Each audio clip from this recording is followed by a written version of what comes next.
और अब बात एम्बुलेंस के हड़ताली खेल की, जिसको लेकर सरकार ने साफ साफ शब्दों में कह दिया है कि अगर किसी की जान गई तो सीधे जेल होगी।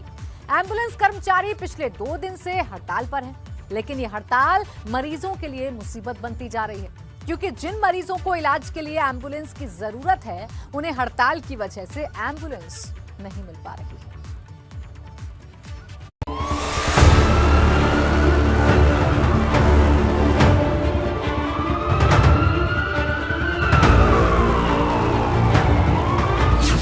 एम्बुलेंस कर्मचारियों की हड़ताल, शहर शहर चक्का जाम। सरकार और एम्बुलेंस कर्मचारियों की लड़ाई, मरीजों की जान मुश्किल में आई। और अगर ड्राइवर में कहीं भी कोई कमी होगा, कोई मृत्यु कहीं भी हो जाता है एम्बुलेंस सेवा के न रहने पर, तो ड्राइवर के ऊपर भी कार्रवाई तत्काल हो जाएगा, FIR हो जाएगा। एम्बुलेंस कर्मचारियों की हड़ताल ने सूबे के हेल्थ सिस्टम पर पूरी तरह से ब्रेक लगा दिया है और अब इसका असर जमीन पर दिखने लगा, क्योंकि पिछले 2 दिनों में एम्बुलेंस कर्मचारी हड़ताल पर है, जिससे मरीजों की परेशानी बढ़ने लगी है।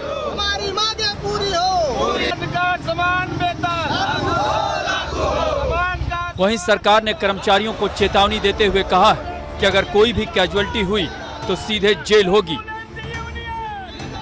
और जीविका का पुराना आदत है कि वो ट्रिप्स के हिसाब से अगर कहीं आपको एम्बुलेंस का फ़ोन आता है और 15 मिनट में आपको निर्धारित समय के अंदर पहुंचना है, जहां तक एम्बुलेंस आए वहां अक्सर ये लोग आधा घंटा, 1 घंटा, 2 घंटा के बाद पहुंचते हैं, जिसके वजह से हमने इनके ऊपर बहुत सारे कार्रवाई और पेनल्टी कर चुके हैं। उसी से छूट होके ALS के लिए जो नया टेंडर हुआ था उसमें नई कंपनी आ गई, क्योंकि इनने भाग नहीं लिया, और उस कंपनी को बाधित करने के लिए और उत्तर प्रदेश के ऊपर एक दबाव बनाने के लिए या हम लोग को बदनाम करने के लिए सरकार को इन्होंने अपने यूनियन के माध्यम से एक ऐसा ये तैयार किया, विरोध का स्वर तैयार किया, जिसके वजह से आज ये सब परेशानी हो रही है। उधर एम्बुलेंस कर्मचारी भी आर पार की लड़ाई के मूड में है। उनका कहना है कि जब तक उनकी मांगे नहीं मानी जाएगी, हड़ताल यूं ही जारी रहेगी। हमारी मुख्य मांगे 6 बिंदु हैं जो क्रमवार हैं।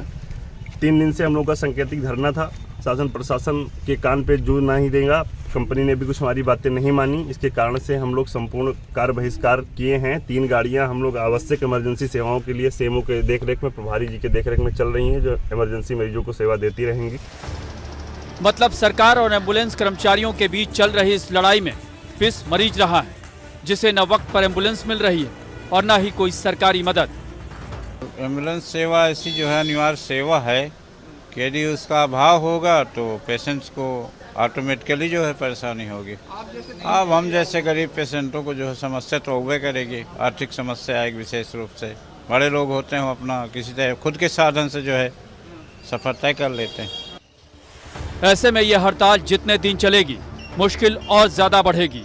आपको बता दें कि एम्बुलेंस कर्मचारी अपनी 6 सूत्री मांगों को लेकर हड़ताल पर है। इन मांगों को लेकर कंपनी और कर्मचारियों के बीच कई दौर की बात भी हुई, लेकिन जब बात नहीं बनी तो कर्मचारी हड़ताल पर चले गए। वहीं सरकार का रुख एकदम सख्त है।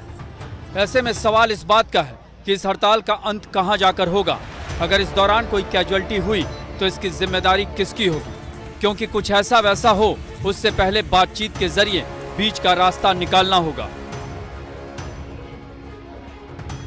प्रयागराज से मोहम्मद मोइन, लखनऊ से सलेश अरोड़ा के साथ ABP गंगा, ब्यूरो रिपोर्ट।